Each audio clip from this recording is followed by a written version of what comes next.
यदि ऐसा कुछ है तो बताना शिव। कुछ भी नहीं माँ, ना कोई दुख,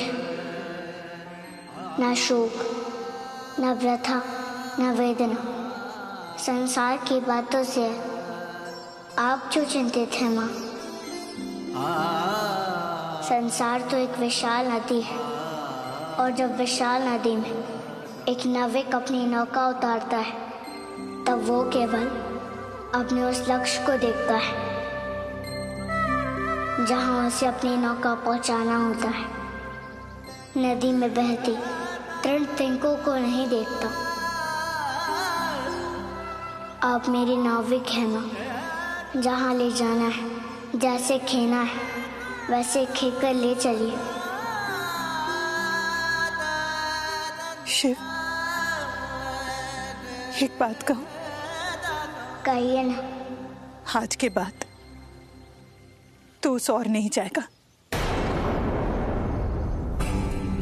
मेरे कहने का मतलब ऋषि कात्यायन के आश्रम की ओर। वो वन क्षेत्र में है ना, वहां हिंसक पशुओं के संकट का भय है, इसलिए। तो समझ रहे ना शिव मैं क्या कह रही हूँ? समझ रहा हूँ माँ कि मुझे अपने मित्र के बाल रूप से दूर रहने का आपका आदेश है। मैं आपके आदेश का उल्लंघन नहीं करूँगा माँ।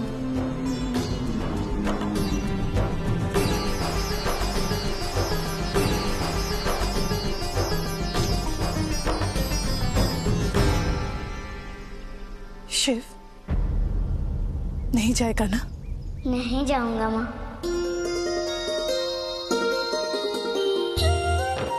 मेरा आज्ञाकारी शिव। चल,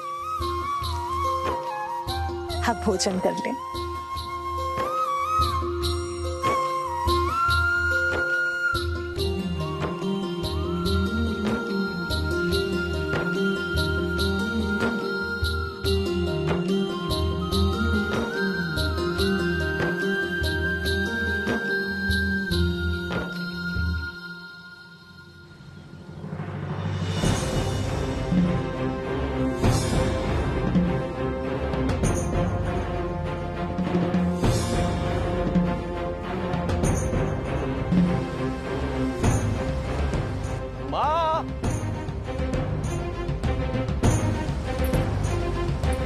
आज आपने अपनी कृपा से उस कुष्ठ रोगी के कष्ट हर लिए माँ।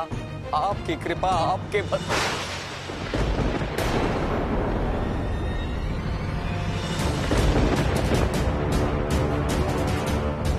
माँ ये क्या हो गया माँ?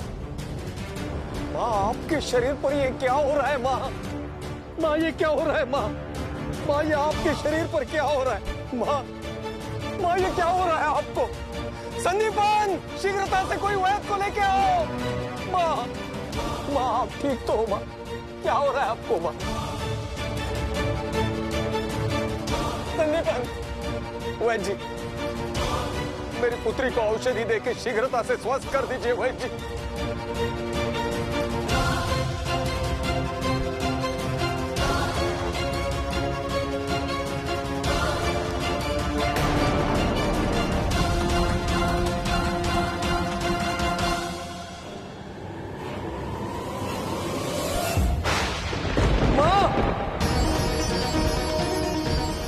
ये क्या हो गया माँ? माँ के बोलो माँ, माँ के बोलो। माँ क्या हो रहा है माँ? आप ठीक तो हो माँ? माँ के बोलो। वैद्य जी देखिए ना मेरी माँ को क्या हुआ, मेरी माँ को क्या हुआ? माँ, माँ के बोलिए माँ ये क्या हो गया?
ठीक हुआ ऋषिवर।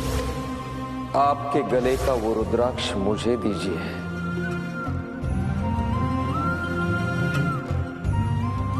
जाइए मां, अब उसे स्पर्श कीजिए।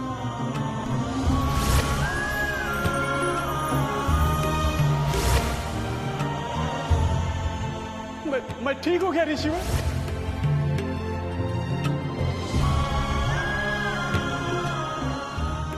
ऋषिवर, बिना औषधि के पल में रोग ठीक होते मैंने अपने लंबे वैदिक जीवन में पहली बार देखा है।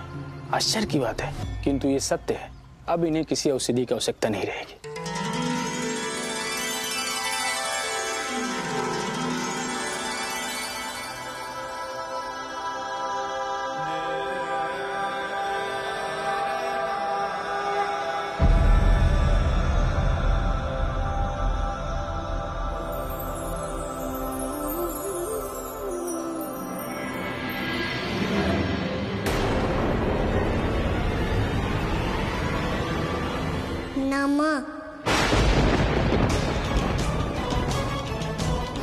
शिव की लीला अपरंपार है।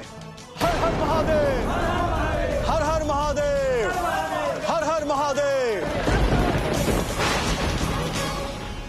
मैं आपके भाव के अर्थ को समझ रहा हूं ऋषि कात्यायन। वस्तुतः मैं यहां से जा रहा था तो मुझे पता चला कि आपकी पुत्री अस्वस्थ है, अतः मैं उसे देखने चला आया। और जब मैं यहां आया तो रुद्राक्ष के चमत्कार को देखकर अभिभूत हो गया और मैं भूल गया कि मैं उस देवी क्षेत्र में खड़ा हूं जहां पर शिव और शक्ति में भेद किया जाता है। कह चुके ऋषि पराशर, या भेद विभेद की व्याख्या करना अभी भी शेष है। मैं नहीं समझता कि अब भी मुझे आपके सम्मुख व्याख्या करने की आवश्यकता है। अभी अभी जो चमत्कार हुआ ऋषिवर, उससे एक सत्य चरितार्थ हो गया कि महादेव और आदिशक्ति देवी को पृथक रूप से देखना अथवा विभाजित रूप से उनकी व्याख्या करना और यहाँ तक कि पृथक रूप से उनकी उपासना करना, यह उचित नहीं है ऋषिवर। क्या उचित है, क्या अनुचित, इसका ज्ञान मुझे है ऋषि पराशर। यदि ऐसा है ऋषिवर, तो शक्ति के साथ शिव को भी स्वीकार कर लीजिए। ऋषि पराशर, मैं आपको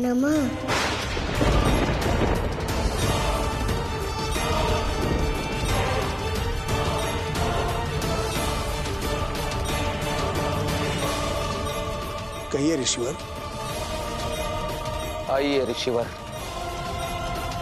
इस विषय पर विस्तृत चर्चा करते हैं। माँ, बोल शिव। यदि आपकी आज्ञा हो तो मैं मोर के साथ वन में भ्रमण करने जाऊं? आज्ञा दे दीजिए माता। मैं शीघ्र आ जाऊंगा माँ।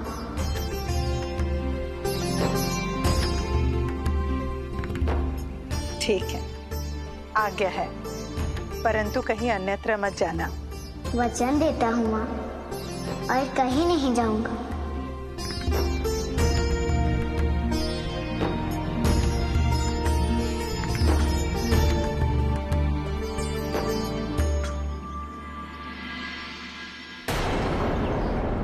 ऋषि पराशर, आपने मेरी भक्ति पर, मेरी आस्था पर जो प्रश्न चिन्ह लगाया है,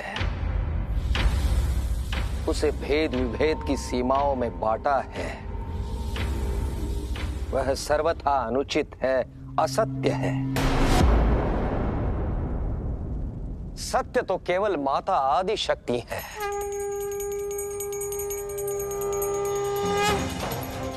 वही शाश्वत है, वही सनातन है, वही स्वयंभू है, वही आरंभ है, उनसे ही अंत है। और मैंने अपने तपोबल से सृजन के इस मूल को, माता आदि शक्ति को अपनी पुत्री के रूप में अपने तपोबल से प्राप्त किया है। परंतु आपकी पुत्री के रूप में जन्म लेने से आदिशक्ति शिव से पृथक नहीं हो सकती। अपितु वो दोनों एक दूसरे के पूरक हैं। और आप तो पुत्री कात्यायनी पर रुद्राक्ष के प्रभाव के प्रत्यक्षदर्शी हैं। ऋषि पराशर, रुद्राक्ष में भी तो माता आदि शक्ति की ही शक्ति होती है। नारायण हो, महादेव हो या ब्रह्मदेव हो, सब आदि शक्ति से ही तो संचालित होते हैं। इसलिए आप शिव या उसके रुद्राक्ष को मेरी माता से उच्च या समकक्ष सिद्ध करने का प्रयास मत कीजिए। जो श्रेष्ठ है उसे श्रेष्ठ मानने में हीनता का बोध अथवा ग्लानि की अनुभूति कैसी ऋषिवर? संकुचित ज्ञान सदैव विनाशकारी और नकारात्मक विचारों का जनक होता है। ऋषिवर, आप पूर्वाग्रह सत्य के रूप में एक नए भेद का सृजन कर रहे हैं, जो आने वाले समय में समस्त संसार को अनेक वर्गों में विभक्त कर देगा, एकता को विखंडित कर देगा। ऋषिवर, अनेकता को एकता के सूत्र में पिरोना ही धर्म का उद्देश्य है और धर्माधिकारियों का धर्म। परंतु आप तो एक को अनेक बनाने का कार्य कर रहा हूं मैं। यही कहना चाहते हैं ना आप ऋषि पराशर? तो सुन लीजिए। भ्रमित हैं आप, पूर्वाग्रह ग्रसित हैं आप मेरे कार्य की जो निंदा कर रहे हैं वह सर्वथा अनुचित है।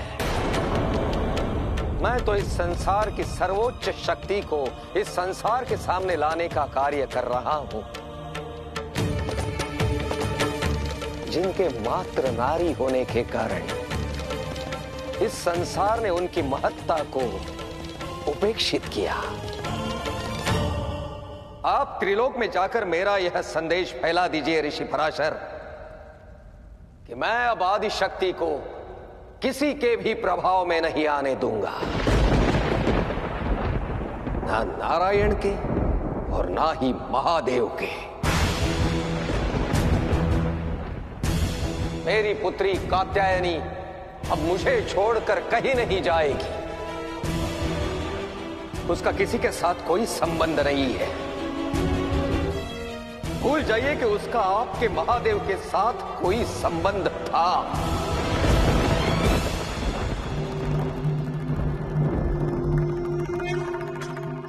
मित्र, मैं जान गया हम लोग कहाँ जा रहे हैं। हम लोग मित्र के बाल रूप से मिलने जा रहे हैं ना मित्र? आवश्यक नहीं है मूड। ये प्रत्येक यात्रा का लक्ष्य निर्धारित हो। कभी कभी पथ भी उद्देश्य का निर्धारण करता है। तात्पर्य? कोई रो रहा है मूड। इस निर्जन वन में कोई क्यों विलाप कर रहा होगा मित्र? लगता है वो संकट में है, उसे सहायता की आवश्यकता है। चलो मूड, चल कर देखते हैं।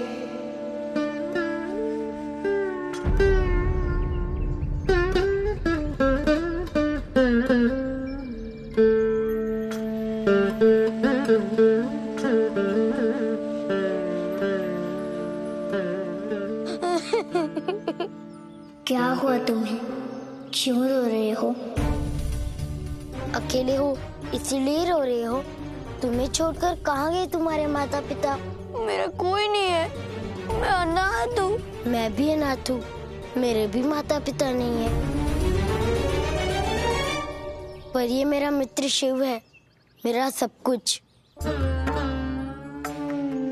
क्या तुम्हारा कोई मित्र नहीं है? है, और वो मेरा सबसे प्रिय मित्र है। जिस मित्र ने मुझे आश्रय दिया, जिस मित्र की माँ ने मुझे पुत्र सा पाला, उस मित्र का मैंने सुख झेल लिया। कैसे?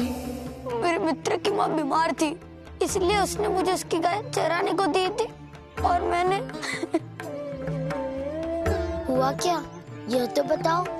आज गाय चरने के लिए उसे छोड़कर मैं यहाँ आकर बैठ गया और मेरी आँख लग गई, और जब मेरी आँख खुली तब देखा कि मेरे मित्र की गाय आसपास कहीं भी नहीं है।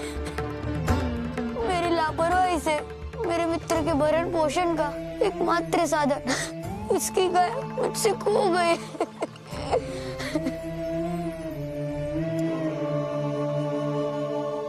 किसी अपराध बोध के कारण मैं यहाँ जंगल में छुपा बैठा हूँ। पश्चाताप प्राणी को सभी अपराधों, सारे पापों और सारी फूलों से मुक्त कर देता, पवित्र बना देता है। दुखी मत हो।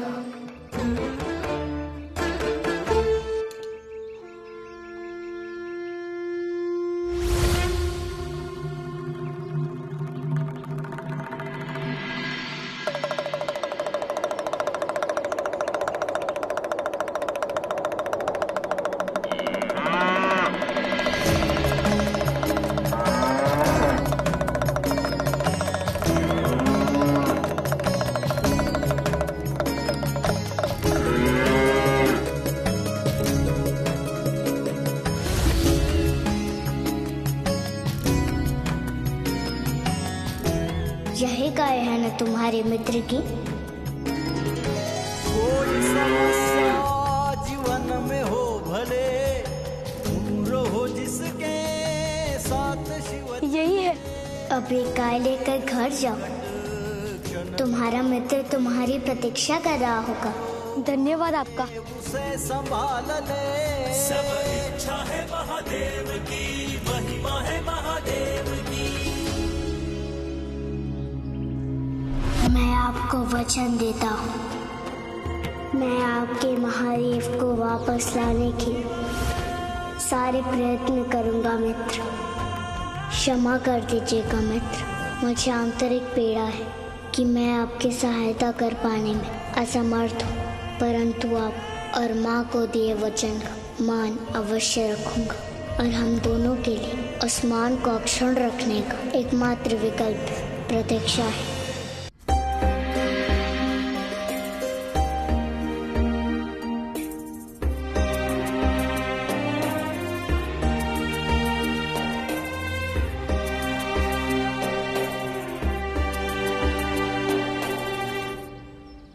देवी, अरे ऋषिवर, आप आ गए। मैं कब से आपकी प्रतीक्षा कर रही हूँ। कोई विशेष कारण देवी? यहाँ सब कुशल तो है ना? सब कुशल है। मुझे आपको एक शुभ समाचार देना था। अति शीघ्र सुनाइए देवी। देवी अदिति के यहाँ से निमंत्रण आया है यज्ञ में सम्मिलित होने के लिए। ये तो अत्यंत हर्ष का विषय है देवी। ये यज्ञ कब है? 3 दिन बाद, पंचमी तिथि को। ओह, तो ठीक है, आप जाने की तैयारियां कर लीजिए और मेरे विचार से आपको कल ही निकलना होगा। यज्ञ में मैं अकेली नहीं जाऊंगी ऋषिवर, हम सबका निमंत्रण है। ऋषिवर, क्या सोचने लग गए?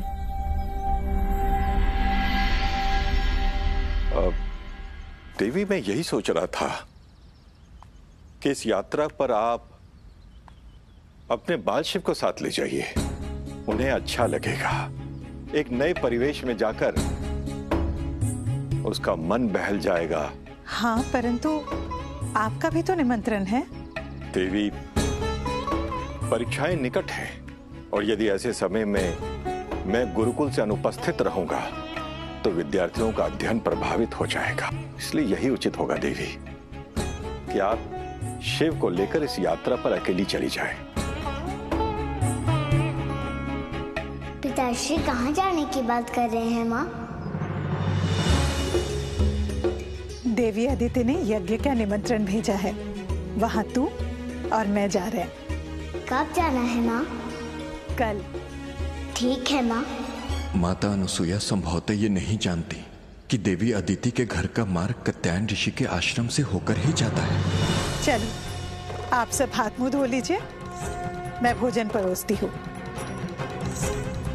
जहाँ प्रभु की देवी गिरिजा बाल कात्यायनी के रूप में विद्यमान है, इस सुअवसर को मैं सफल बनाऊंगा। भेष बदलकर ऋषि कात्यायन के आश्रम जाऊंगा और अपनी माता एवं देवी कात्यायनी को अपने प्रभु महादेव से मिलवाकर रहूंगा।